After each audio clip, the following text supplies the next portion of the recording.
Y'all finna see me in the same t-shirt for a hot minute, and that's okay. Don't worry about it. Mind your business.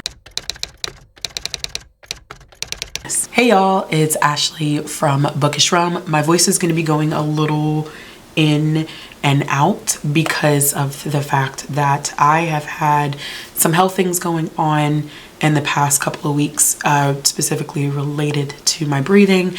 And so with all the treatments that I've been receiving, I am on the recovering end. This is actually the first time that I'm able to effectively, I feel like, breathe. I feel like I haven't been able to do that in a minute. And so if you hear my voice sounding a little awkward, I'm not sick anymore, but it has been a uphill battle for the past couple of weeks, and so I'm finally coming out of it. But we are here to talk about the best and the worst books that I read in September. I'm going to be doing a lot of pre-filming, so you're going to see me in the same t-shirt a lot, and that's okay. There's nothing wrong with that. I just don't feel inclined to change my shirt. So let's talk about already what happened in September. So September was 30 and 30, which I ended up finishing the 30 and 30 challenge. If you want to know more about my reading experience with the 30 and 30 challenge, then go ahead and check out my other channel, Roma Comics. So I ended up reading, I think maybe something like 34, in between 34 to 36 volumes of manga. So that already was a huge thing. And then somehow, some way, I ended up adding more stuff, and I read a total of 89 books in September. Granted, some of those were extremely short because they were picture books and stuff like that, but still, somehow I found the time to read a whole bunch of stuff. It just happened. So we're going to quickly talk about all of the titles that I ended up reading over September, and then we're going to do what I typically do, which is the top books and the worst or most disappointing books of the month. So with 89 books to choose from, it was a lot of selections. If you know me, I don't cover any of my graphic novel and manga content here. I will mention the titles, but I will not be talking about them explicitly because I do that all on my comic channel, which you can check out, like I said, Roma Comics. So let's go ahead. I'm going to be looking down because I'm going to be reading the titles. And yeah, let's jump into it. So first we have Rosewood, A Midsummer Meet Cute. I read Dawn of the Arcania volumes 1 through 6. Something's Wrong with Us volume 9. Something's Wrong with Us volume 10. Wednesday and Wolf number 1. Dawn of the Arcana volume 7. Pirates Past Noon. Dawn of the Arcana volume 8. Something's Wrong with Us volume 11. My Bollywood Dream. Heartberry Bling. Julie and the Mango Tree. Perfect World volume 1. This Is Not My Home. The Night Before Eid. Beautifully Me. The Yakuza's Bias volume 2. The Apothecary Diaries volume 3. The Big Cheese. The Hidden Gem. 7 Best Things About Reading. When You Can Swim. A is for Aretha. Burn the House Down volume 1. Yakuza Fiance volume 1. Front Desk. Something's Wrong with Us volume 12. Mashal volume 1. Mashal volume 2. Imakoi volume 5. Villains Are Destined to Die volume 3. Imakoi volume 6. Dawn of the Arcana volume 9. Eerie Tales from the School of Screams. The Night at Dawn. How Do We Relationship volume 5. Love Me Not volume 1. Mashal volume 3. I Am Abraham Lincoln. Yenabis Drive to School. You Are Home. Lolo Sun Store. Into the Deep. Sticks and Scones. Bam and Bat Wheels. I Am Albert Einstein. Vivi Loves Science. DK Super Readers Meet Miss Marvel. Remembering. Invasion of the Unicorns. QQ Sweeper volume 1. Dawn of the Arcana volume 10. Hurricane. Dawn of the Arcana volume 11. Dawn of the Arcana volume 12. Dawn of the Arcana volume 13. Sweat and Soap volume 7. Sweat and Soap volume 8. Imakoi volume 7. Sweat and Soap volume 9. The Carpet, An Afghan Story. This Very Tree. Glorious Promise. Someone Builds the Dream. Cooler Than Lemonade. I Am Amelia Earhart. Molly's Tuxedo. To the Other Side. Nigel and the Moon. One Piece volume 5. Make a Move, Sunny Park. Kismet Connection. Monstrous. The Accidental Apprentice. Harvest House. We Still Belong. Not Here to Stay Friends. Ghost Book. The Spirit Bears Its Teeth. Saving Chupi. Reader, I Murdered Him. Still Stace. The Happiest Man on Earth. And then Oishinoko volume 2. Okay, y'all, so that's all of the 89 books I hope I mentioned them all. I wrote them down, so hopefully I mentioned them all. Let's jump into the ones that were most disappointing first, because I always like to end all of these videos on a positive note. Now, because I read a lot of things that were children's lit, there's this possibility that we are going to delve into some children's books that were not my favorite. I don't think any of the children's books that I'm mentioning here got below 3 stars. So when I say worst, I also mean most disappointing, meaning that these are books that I may have had higher expectations for, and then they just didn't deliver. So let's go ahead and jump in. The first one that I have is A for Aretha. This is actually a board book. I've been doing a little bit more work on the back end, reading more board books, and this is one that I was interested in. This one wasn't because of the information. I thought that the information was great. I think that the content is what, the way that the content was delivered, I should say, is what made me give this an only 3-star review. Board books are meant for younger audiences that are not yet capable of managing the pages that we typically see in the book. So we're thinking like babies and toddlers who still haven't gotten their grasping down. My little one still reads some board books, but she's better now at turning pages and not ripping and tearing. And so we've transitioned into having picture books. This one just had too much information for a board book. This is not something that I think one could possibly read aloud with their child. I think that sometimes what they do is they take picture books or materials that would work better as picture books or nonfiction / informational picture books, and they place them in the context of a board book, and it ends up being information overload. And it's not something that's really accessible to parents and their children when we're sitting down and we're doing story time with a board book. So this one mainly for me was just not about the content, because it does talk about a whole host of Black women that have done amazing things in history, and going through and talking about each one of them in alphabetical order. So we have a Black woman for every single letter of the alphabet, and they're all trailblazers in their own right. I thought it was great. I learned a lot, but when I look at board books, I'm looking at more things past information. So is this title accessible to parents and caregivers? Is this something that a toddler or an infant can sit through in terms of attention span? And honestly, this is not something that an infant or a toddler would have the attention span to sit through. I have a 4-year-old.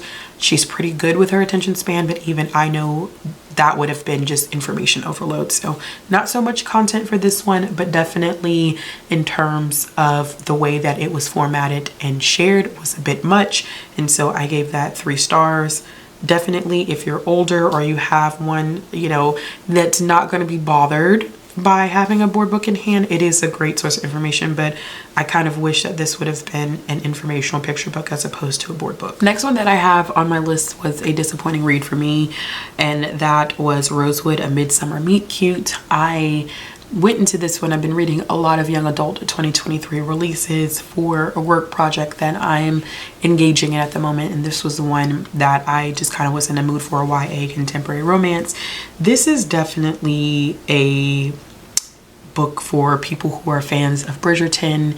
It is also a loose retelling of Sense and Sensibility. So in this one, we're following a main character who is very much so an individual that follows her head before her heart, and her sister have been dialoguing about this Regency romance based show. And so they actually end up getting the opportunity to go on this show where they have some very insightful conversations about what these shows typically center, who they typically focus on. And so one of the things that I really did enjoy about this book was that it put brown kids at the center and brown queer kids at the center of the narrative, which is not something that we always get to see when we're thinking Regency romance. Like that's not really that's not what we're thinking.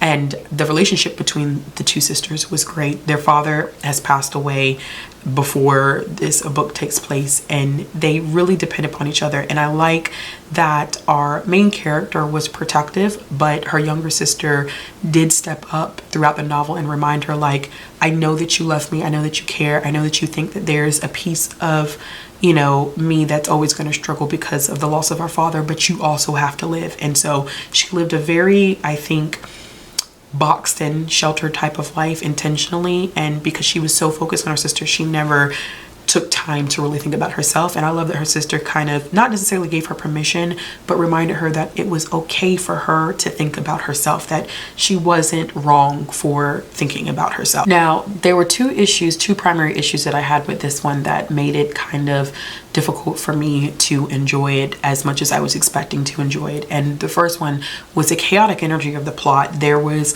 way too many things going on with the plot of this book. I think that if the author would have chosen one specific plot to go with, then we would have been all right. But between the plots and the tropes, there was too much going on, and it felt like it gave me a little bit of whiplash because we were trying to cover too many topics and too many different scenarios at one specific time. The other thing is that while it has valid conversations, this book literally reads like a Bridgerton retelling. I am not a Bridgerton girly. I'm not a fan of Julia Quinn. I have my reasons behind that. I have my issues with the TV show, and even with the representation in the TV show, there's some nuance I think that is often not engaged in when we are talking about the treatment of Black bodies in that TV show, but that's a discussion for a different day. I felt like this could have been its own Regency thing, but it literally was like watching an episode of Bridgerton. Even the narrator of the book, like there were sections where we had this omnipresent type of narration going on, and when I tell you it was Lady Whistledown, whatever her name is, I mean, like literally to a T, I was like, okay, so we literally are getting a Bridgerton retelling. And yes, I think there were elements in it that were like Sense and Sensibility, but if you're looking for a hardcore retelling of Sense and Sensibility, this is not the one that I would latch onto at all. And so those two things combined together, the chaotic energy, the very much so this is an episode of Bridgerton, I did not fully enjoy it the way that I wanted to enjoy it, so it ended up being a 3-star read for me. The next one that I have, unfortunately, is another picture book, and this is The Carpet, an Afghan Story, which is so unfortunate because I think that this was such a pleasant move in terms of trying to include positive representation in a picture book. I thought that the artwork was absolutely beautiful. It was bright. It was engaging. I loved it. I love that we got so many different aspects of Afghan culture tied into this, but the storytelling was not good at all, y'all. Like, if there's one thing that you have to remember with a picture book, like these are materials that we're often thinking about as read alouds. We're thinking about how we can engage these materials with younger readers. We're thinking about how do they fit into the framework of like a public story time. And in this one, the storytelling fell super, super short for me. And I have read enough picture books. I have done enough story times. I am a librarian. And so just representation alone is not going to cut it for me. And that's not to say that representation shouldn't happen, but just having representation for representation does not take away or does not deter me from being critical about what I'm reading. And in this instance, what we lacked was clear-cut, concise, and effective storytelling. Now, the story itself is about a carpet that a family shares that's from Afghanistan, and it connects to their immigrant experience. And so there are positive points in there, but there were moments when the text read very awkwardly. It was very clunky, and the purpose and intent of the story was really detailed in the author's note. But the thing about it that you have to remember as a picture book writer is that the intent should be felt in the story itself, because not every parent is going to read the author's note.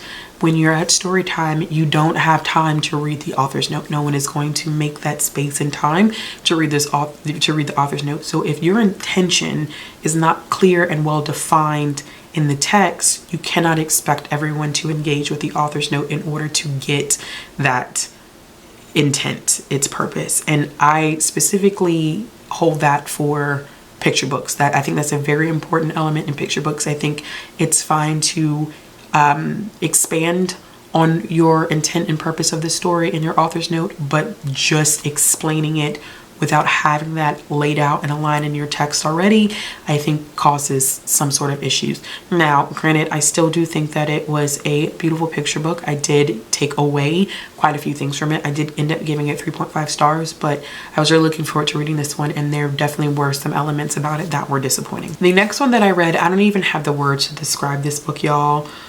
I actually unhauled this book. It was Reader, I Murdered Him, and I'd been looking forward to this one for a while because the cover is beautiful, right?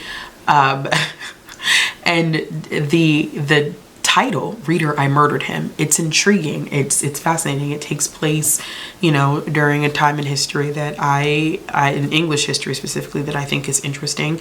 And this is supposed to be a loose retelling of Jane Eyre, which I have not read, but from what I have peeped from other reviews, is a very interesting take on Jane Eyre. Now, this follows a main character that I believe does, like I said, I haven't read the original source material, that does appear in the original source material, and we are reading everything from her perspective, right? And she is a child of a prostitute, and she's been taken in by the male lead in Jane Eyre. That's my understanding based off of me never having read the original text, which I won't be making any commentary on how well it continues the story or rehashes the original text because I can't give that insight. But what I can give insight to is that this book was boring and slow. The pacing was absolutely ridiculous, but the intention, the messaging behind the lack of autonomy that a lot of women had over their bodies at this time is very interesting. I think that this is kind of a vigilante type of situation. There is some queer representation in this that I think is addressed.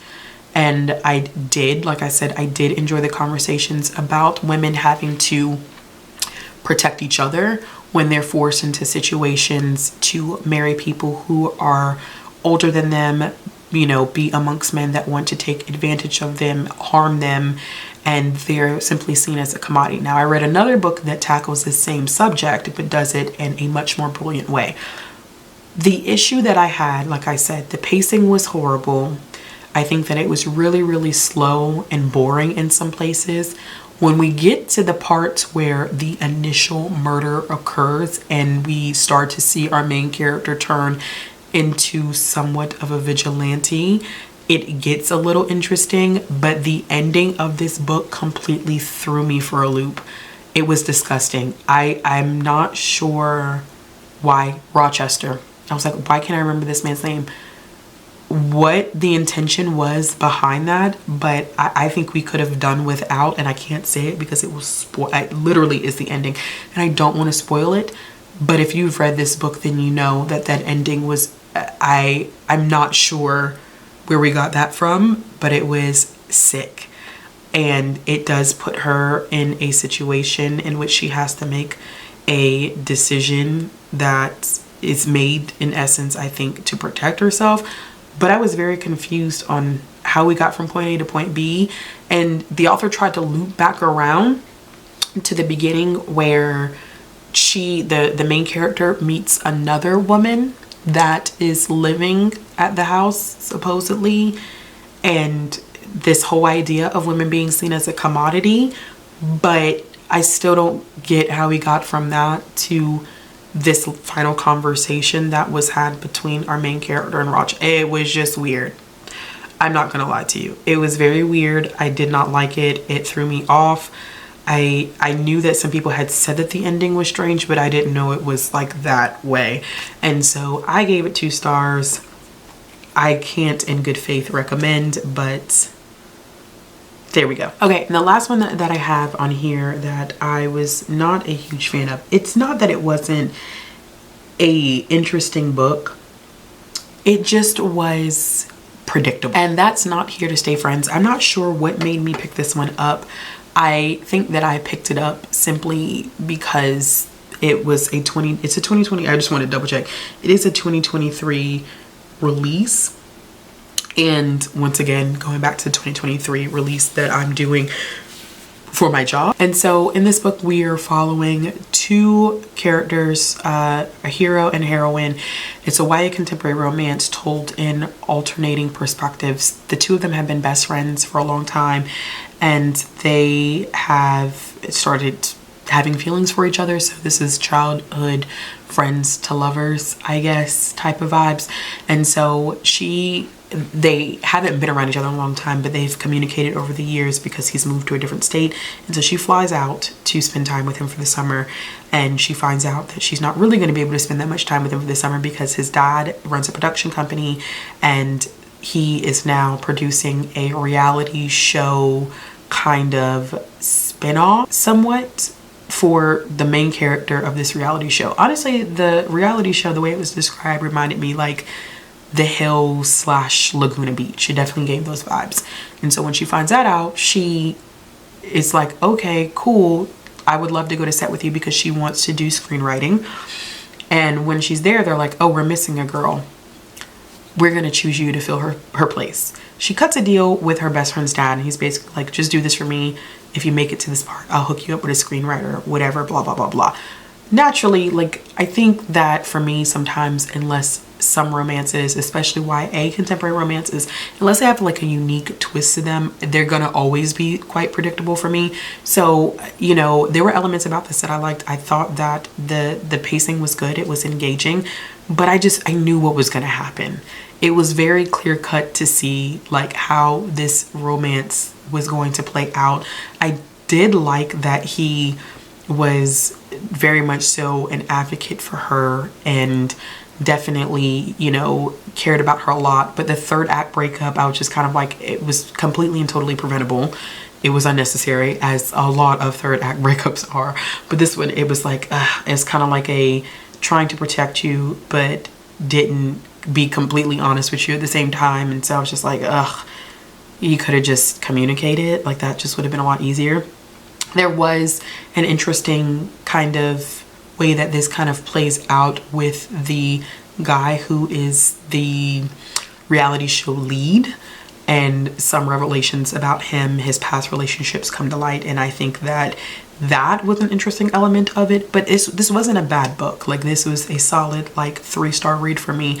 But the predictability behind it is just, it wasn't my cup of tea. Now, if you're a fan of someone, or if you're a fan of books that have like the reality dating show Bachelor type feel to them, then you'll enjoy this. Or if you are a fan of the trope, you know, childhood friends to lovers, like, this will be a book that you probably will enjoy. This is not a book that I think you are going to remember a couple years from now. It's not enough to where it's memorable. It's quite forgettable, but it's not a bad book either, if that makes any lick of sense. But I would be interested in checking out other things from this author, but it just was not anything that I'm like, oh, this is great, you have to, like, it wasn't that type of show. All right, y'all, so let's jump into the books that I ended up loving for this month. I have 5, so I did 5 most disappointing, 5 most disappointing worst books that I read, and now let's get into the best ones. Okay, so the first one that I have is When You Can Swim. This is a picture book by Jack Wong, and it was beautiful. As someone who loves to swim and has a child that is a little bit nervous about water, I will definitely use this as a teaching tool. It is about becoming more comfortable with water, looking at the amazing things that water offers us whenever we spend time in it. And I love that Wong was very meticulous about, you know, making sure that all types of representation were included in this. Very incidental, and it drew a lot from his own personal experience about being nervous about swimming and having to find that peace and serendipity with water. And I think that I'm gonna have to do the same thing with my daughter, because she's not afraid of water.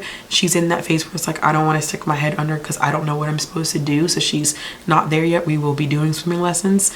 I was the complete opposite. I thrive in water. I was a water baby. I feel so calm and at peace being underwater and just enjoying those feelings. But I understand everyone is not like that. And I love too that there was this emphasis on conservation. Like whenever you go to, you know, a body of water that is not like a pool, that you should make sure you leave the habitat is, you know, as is. Try not to disturb it. If you disturb something, make sure you place it back, because this is the home of other creatures and you have to be mindful that you're stepping into their territory. And the artwork in this was absolutely beautiful. It was gorgeous. I could not praise the artwork enough in this. So if you are a swimmer, if you have someone that's reluctant to swim, they're nervous about swimming, this is definitely the book that you want to check out. This next one is kind of cheating, and so I'm not going to talk that much about it because I've talked about this book on my channel a lot, but I am currently rereading the series, and I read Front Desk by Kelly Yang. Y'all know that Kelly Yang is one of my favorite authors of all time. I've pretty much read most of what she has written at this point, and the 5th book in the Front Desk series, Top Story, just dropped in September, and so I thought I would do a reread. I didn't get to read all of the books in September, which is perfectly fine, but I did want to at least start my reread and hopefully get to Top Story by the end of the year. If you didn't know, this is loosely based on Kelly Yang's own experience with her parents. It follows a main character who has immigrated with her parents from China, and they're in California and they are trying to make it, and they get this, I don't even want to call it an opportunity to be honest with you, but they get this chance to run this motel, and the guy who is the owner of the hotel is horrible to them. He cheats them out of money and he is just horrible and mean to them, and it just chronicles their experience in running that hotel, Mia's experience going to school and trying to become a writer, and dealing with a lot of microaggressive behavior that comes not only from students but also from a teacher, and how do you handle that as a student.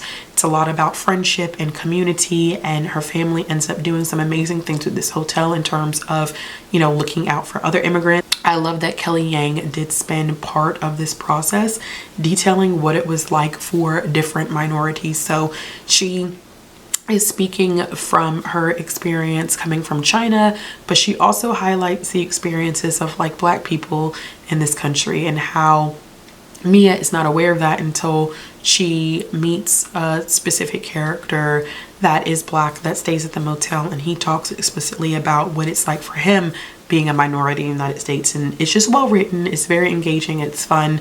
I understand why like people love the Front Desk series. I'm actually very surprised that she has not received any major awards for her writing just yet. I'm gonna need a Newbery to come in at some point here, because I am hardcore rooting for my girl. But I definitely, I mean, it's an automatic 5-star read for me.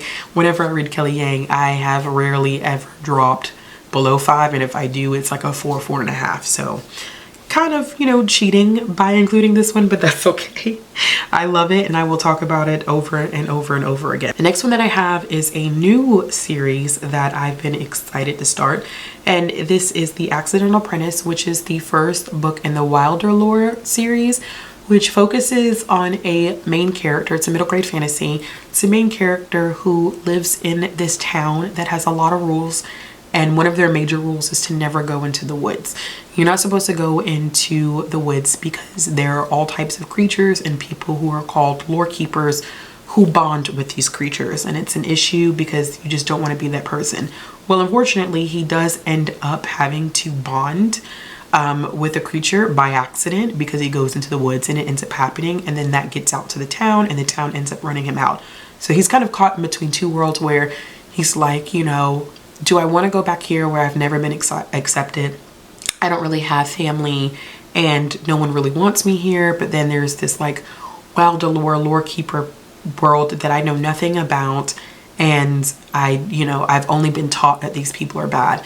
And so in order for him to go back, he would have to get this mark removed. So whenever you're in this world and you're a lore keeper, you bond with these creatures, and these creatures sit on different classes. And the class is basically their whether they're lethal, how lethal they are as a creature. The higher the class, the more deadly and dangerous they are or strong they are. And he wants to get his mark removed. So he has a mark on his arm, and that's where your animal or your mythical creature literally resides until you're able to pull them out of it, which is a very interesting concept. So he meets another character and she takes him to a specific lore keeper town where he could get the mark removed. So he's supposed to cut a deal with someone and they're going to help him, but he has to enter this tournament. And the tournament is so interesting. I flew through this book. It was so good. I have the second one. I started the second one. I need to finish the second one this month because I need to get my hands on the third one before the fourth one drops next year. I think it's going to be a pretty long series. I think, if I'm not mistaken, we're already slated to at least get 6 or 7 books, I think. So I just want to make sure I'm on track with the series because the writing, the character development, the plot development, like everything about this book was spot on. It's one of my favorite releases of 2023. Like, I like middle grade fantasy. I read quite a bit of middle grade fantasy, but when I find one that I love, like, honey, it is everything.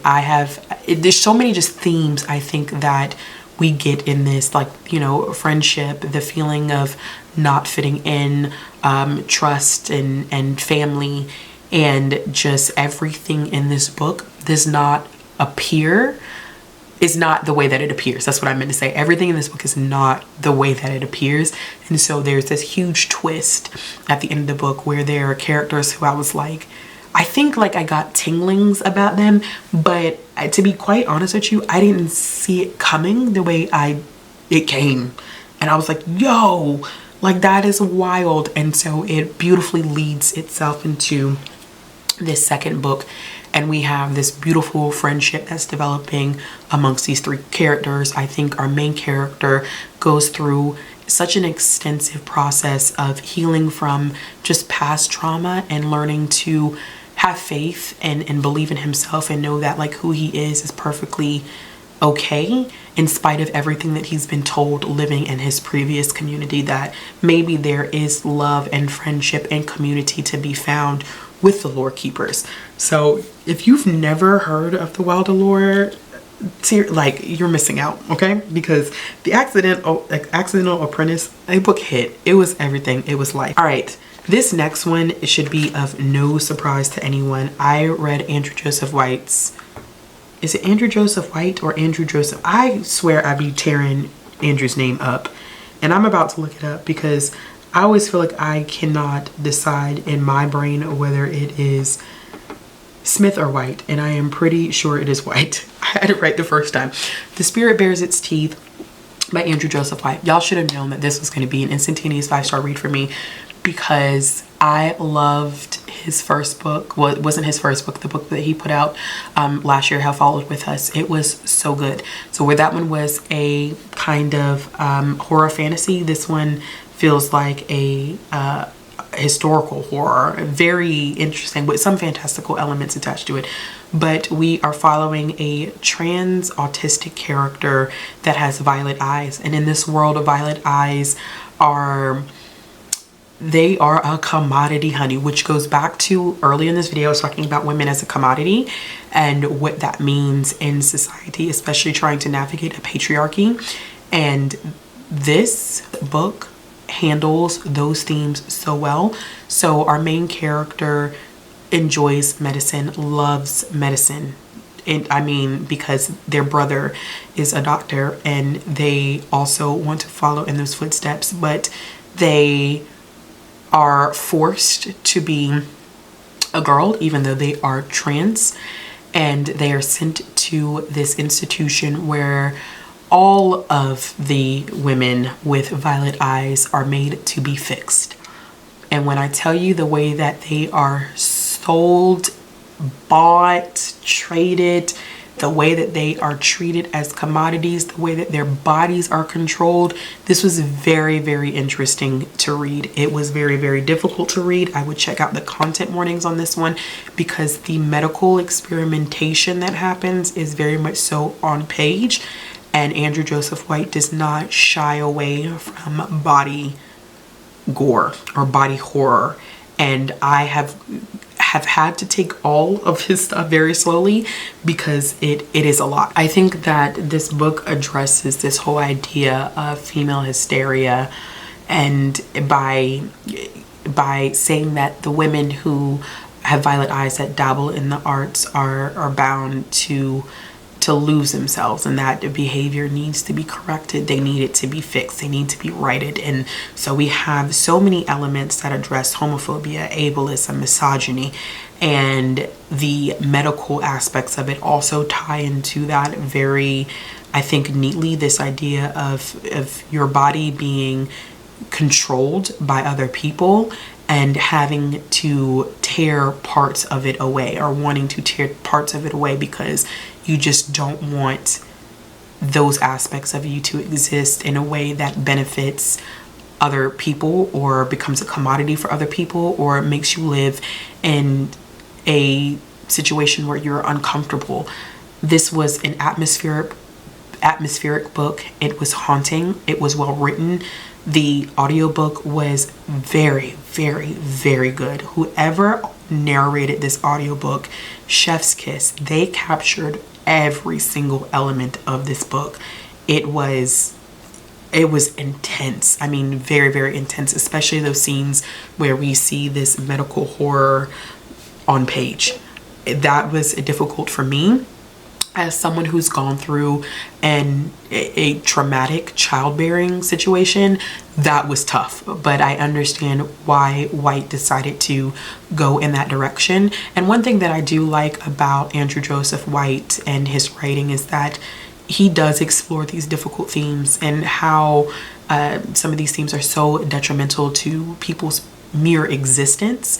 But he never leaves books without this glimmer of hope, or this essence of community or love, or this feeling that, you know, you're not alone. Like you have someone here with you, which I think is the intention, is that you're not alone in this. And you may have felt alone for so long, but there are people who understand what you're going through, or people who want to support you in what you're going through. And so I just, listen, it's light on the fantasy. There are some fantastical elements, but I don't think that that is the core focus of the group. But I think that those were added in very, very nicely.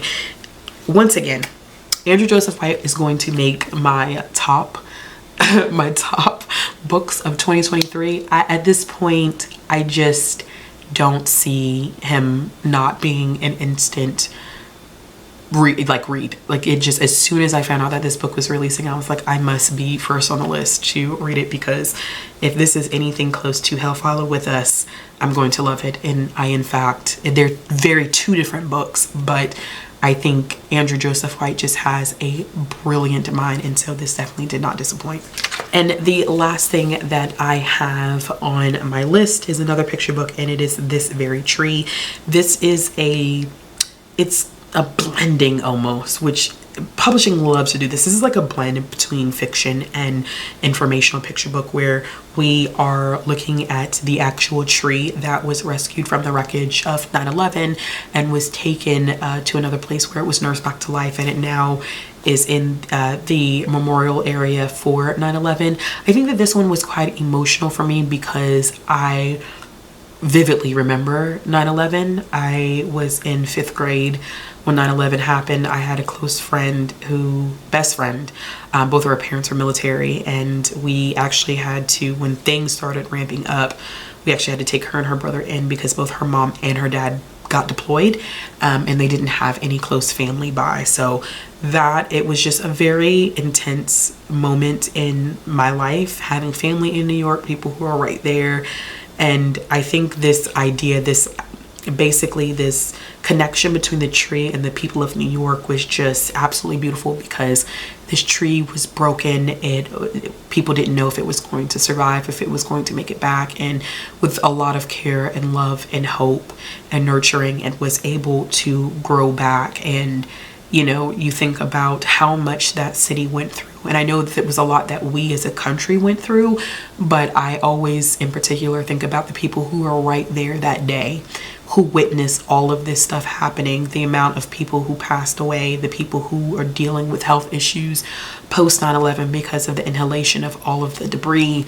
And you have to empathize with how much it took to not only just physically rebuild, but I think emotionally, mentally, and spiritually, people having to rebuild themselves, because that was just a very, very tough time for so many people, but particularly the people of New York. And the illustrations in this were absolutely gorgeous. I really did enjoy that one. I didn't know how I was going to feel about it. I knew about the book, I'd heard about it, and I know that a lot of people have enjoyed it, but I didn't know what I was going to feel. And I must say that there was definitely an emotional response reading it in a way that I didn't experience, because I think just flashing back to everything that I saw that day, and then the feelings as a child of not knowing that it was bad, but not really understanding in completeness like how bad that really was, like what people really went through that day. And I didn't really get that until I was much older. And so kind of reflecting on that naivety as a child, and you know, watching, you know, your parents kind of get emotional about it, having, you know, my dad in New York, aunts in New York, cousins in New York, and just the emotional reaction that they had to that, now being an adult and understanding that it hits on a different level. All right, y'all, so those are the best and worst books of September 2023. 89 books, y'all. I don't know if I'm gonna do as much for October, but we'll see what happens in October. I have a lot going on in October, so my reading may slow down. Plus, I don't have 30/30 to kind of lean on in October, so there's that. But as always, if y'all like this video, give it a thumbs up. If you want to see more content from me, click the subscribe button, hit the bell for notifications. Let me know in the comment box below what were your best and worst reads of September, and I will be back with another video soon. I'm on my own, broken and alone. I feel the rain crashing down.